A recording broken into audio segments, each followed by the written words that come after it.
added to the list after my brother's death. And still nothing is being done. Gatherings in Minneapolis and around the nation mark 1 year since George Floyd's murder. This morning at the memorial site near the scene where George Floyd died, gunshots sent a reporter and others running for cover. One person showed up at a hospital shortly afterward with a gunshot wound. They are expected to survive. Members of Floyd's family, including his young daughter Gianna, went to Washington, D.C., where they met with lawmakers and later the president.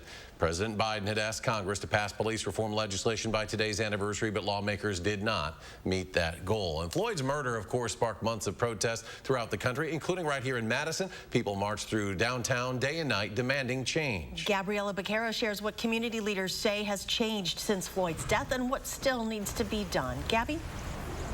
Well, there's still artwork in storefronts and messages painted on streets, but there's still a lot of work to be done to make the substantial changes that people want to see.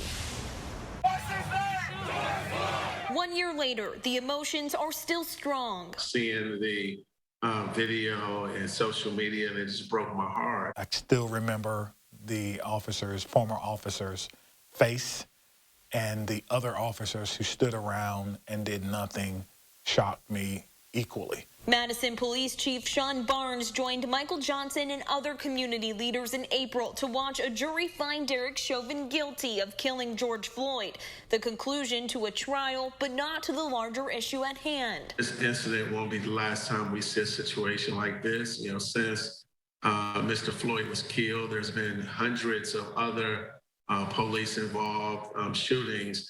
And so we have to look at it from a policy perspective. Barnes recognizes there's room for police reform and is open to bringing national recommendations to Madison, 2 of which have been added in the last year: a police oversight board and an all-staff requirement to complete ICAT or de-escalation training. I'm open to transparency so that you can see the good and the bad. Since Floyd, Barnes says he's seen more dialogue between police departments and the communities they serve. For many years, police departments were insulated from everyone, right? And so now we're forced to share policies, to share information. One thing Barnes will take away from this year is the value of trust and the promise to keep building it. We have a long ways to go. I think we're on a great path, but it's my goal, my hope, that we'll again repair those relationships so our citizens can see us, our community members, our residents, anyone in the city of Madison city limits will see us as part of their community once again.